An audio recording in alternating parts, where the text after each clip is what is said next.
ओम शांति।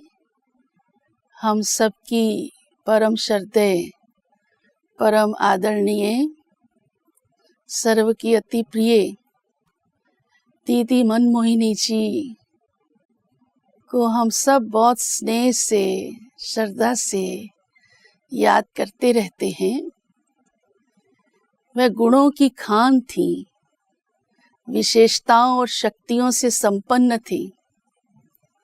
मुझ आत्मा का ये परम सौभाग्य रहा कि बाल्यकाल से ही, प्रारंभ से ही उनकी समीपता, सानिध्य प्राप्त हुआ, क्योंकि लौकिक पेरेंट्स ज्ञान में 1961 में आ गए थे और तब बड़े दीदी मनमोहिनी दिल्ली रजौरी गार्डन के सेंटर पर रहा करती। कमला नगर भी जाती, लेकिन अधिकतर समय वहाँ होती। तो हमारा मिलना जुलना, दीदी को देखना, उनसे सुनना चलता रहा और बहुत जीवन में उनसे सीखने को मिला। उनके अंदर परखने की शक्ति, निर्णय शक्ति, सबको बहुत स्नेह देना, प्यार की पालना देना और एक जैसे अपनापन, ये दीदी के अंदर बहुत मैंने अनुभव किया। और 1976 में जब मैं समर्पित हो गई, तब भी दीदी से बहुत समीपता दिल्ली पांडव भवन में रहते हुए हमें मिली, क्योंकि दीदी तब वहाँ ही आकर जब भी दिल्ली आते तो रहते थे। दीदी बड़े बड़े VIPs हों, कोई भी संबंध संपर्क वाली आत्माएं हों, चाहे ब्राह्मण परिवार हो, तो उनके जीवन में किसी भी बात का कोई भी परिवर्तन लाना या कोई भी विशेष निर्णय देना, ये दीदी के अंदर बाखूबी था। मैंने बहुत समीपता से देखा और ऐसी कई बातें अन्यों के जीवन को भी देखकर सीखी और उनके द्वारा मेरे को जो कुछ मिला, उनसे भी बहुत कुछ सीखा। वहाँ एक वकील आया करते थे, उन्होंने कोर्स किया था, लालचंद भाई वत्स, सब जानते भी होंगे, बहुत मशहूर वकील थे, सुप्रीम कोर्ट के बड़े अनुभवी थे। तो जब उनका कोर्स हो चुका था तो वो रोज आ नहीं पाते थे सेवा केंद्र पर, समय की व्यस्तता के कारण से। तो बड़े दीदी दिल्ली पांडव भवन में आए हुए थे और उनका मिलना हुआ बड़े दीदी के साथ। तो दीदी ने उनसे सब कुछ पूछा, तो उन्होंने कहा कि ऐसे तो ज्ञान में भी उनको निश्चय था, बाबा से भी प्यार, कोर्स कर लिया था, हो गया था, ज्ञान समझ में भी आ गया था, लेकिन आते नहीं थे रोज। तो दीदी ने कहा, ये पढ़ाई रोज पढ़ने की है। स्वयं सुप्रीम टीचर ज्ञान का सागर पढ़ा रहा है।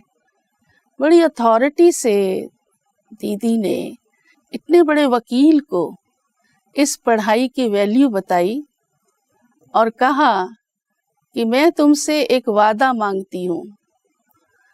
तो वकील जी सोच में तो पड़ गए और कहा, बोलिए दीदी जी। तो दीदी ने कहा, मैं समझती हूँ आप बहुत व्यस्त रहते होंगे, क्योंकि दीदी ने जब पूछा तो उन्होंने बताया था, मुझे तो घर पहुँचने में ही रात के 10 बज जाते हैं। मैं कोर्ट से सीधा चैम्बर में जाता हूँ, अपनी ऑफिस में बैठता हूँ, कितनी अपॉइंटमेंट्स होती हैं और सुबह भी 6 बजे से ही मेरी फ़ोन कॉल्स पर कईयों से मीटिंग्स चलती है, क्योंकि सुप्रीम कोर्ट के उस समय के जाने माने वकील थे। तो तब भी दीदी ने ऐसी व्यस्त आत्मा को भी सहज नहीं ऐसे किया, उनसे भी दीदी ने एक प्रॉमिस करवा लिया। कहा, अच्छा ठीक है वत्स भाई, आप सिर्फ जब ऑफिस से घर जाते हैं तो उस समय थोड़ी सी देर भी, 10 मिनट भी, जो शिव बाबा की ज्ञान मुरली है उसे जरूर सुनकर जाइए। मैं आपको छुट्टी देती हूँ, क्योंकि नियमानुसार तो केंद्र 9 बजे बंद कर दिया जाता था। तो दीदी ने उसी समय दादी गुलजार को बुलाया, क्योंकि वही संभालते थे सारा कुछ। कहा, मैं लालचंद भाई को छुट्टी दे रही हूँ, अगर ये कभी लेट भी हो जाते हैं, 10 बज जाते हैं, तो इनको एक्स्ट्रा ये सहज सुविधा देना कि ये 10 मिनट मुरली सुनकर जाएं। तो लालचंद भाई वकील साहब तो बहुत खुश हो गए उन्हें अपनी वो भी लगी कि मेरी इतनी वैल्यू है, और ये भी लगी कि देखो दीदी के मन में हमारे लिए कितनी उन्नति का ख्याल है, कितना कल्याण का भाव है। और दीदी ने बड़ी सहजता से अपनी परखने की शक्ति से ये निर्णय ले लिया और उनसे प्रॉमिस करा लिया कि वो रोज आएंगे। और आगे की बात, उसके बाद से वह रोज आने लगे, एक भी दिन उन्होंने मिस नहीं किया। यहाँ तक कि बारिश होती थी, घुटनों तक का पानी होता था, गाड़ी भी आगे चल नहीं पाती थी, वो आधे रास्ते में गाड़ी को रोक कर भी, पैदल चलकर भी सेंटर पर अवश्य पहुंचते थे। दादी गुलजार ने उसी समय ही मेरी ड्यूटी लगाई कि पुष्पा, तुमको रोज लालचंद भाई को, वकील साहब को मुरली सुनानी है, चाहे वो 9 बजे आए, 8 बजे आए या 10 बजे भी आए। तो मैं इंतज़ार करती थी, मुरली लेकर बैठ जाती थी और मालूम होता था कि उनको आना अवश्य है, इसलिए वो इंतज़ार भी भारी नहीं लगती थी। तो वो अपने वायदे के पक्के निकले। तो ये दीदी का ही प्रभाव था कि किस रीति से दीदी ने इतने शुभ भावना से और उस आत्मा की उस विशेषता को इतनी जल्दी परख लिया कि ये प्रॉमिस करके निभाने वाली आत्मा है। और सचमुच जीवन भर, जीवन पर्यंत वह रोज मुरली सुनते रहे।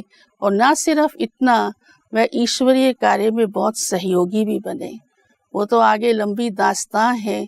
उन्होंने सभी वकीलों को बाबा के घर का राजयोग शिविर भी कराया, आदि आदि। तो इस प्रकार से दीदी हर एक को सहज परख लेते थे और निर्णय करके उतनी अथॉरिटी से हर एक से वो वादा करा के उसके जीवन में उसको ऊंचा उठाना, कैसे भगवान से वो प्राप्ति कर ले, ये बाखूबी दीदी के अंदर विशेषता थी।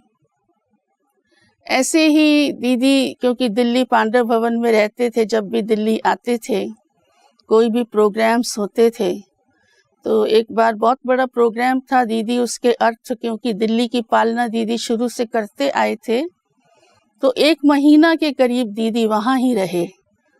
तो मेरा अक्सर दीदी के पास कमरे में बार बार आना जाना होता था।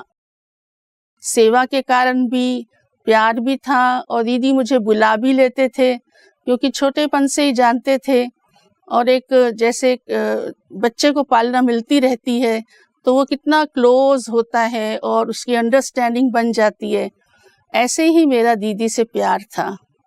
और दीदी भी ऐसे हुज्जत हमारे ऊपर रखती थी। तो एक बार की हंसी की बात सुनाती हूँ, क्योंकि दीदी तो बाबा की शुरू से, आरंभ से ही सच्ची गोपिका बाबा उन्हें कहते थे।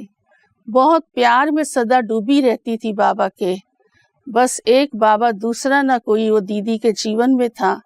और दीदी का प्यार बाबा को भी महसूस होता था, तो सभी अन्य दादियों को और अन्य यज्ञ वत्सों को भी होता था कि कैसे वो भगवान प्रभु प्रेम में डूबी हुई सच्ची मीरा है। तो मैं एक बार 6 बजे सुबह दीदी के कमरे में गई, तो दीदी बैठे हुए थे। तो दीदी मुझे कहते, इसको कहो ये जाए। अब मैंने देखा कमरे में तो मैंने ही प्रवेश किया है और दीदी अकेले ही कमरे में बैठे हैं, और कोई कमरे में था भी नहीं।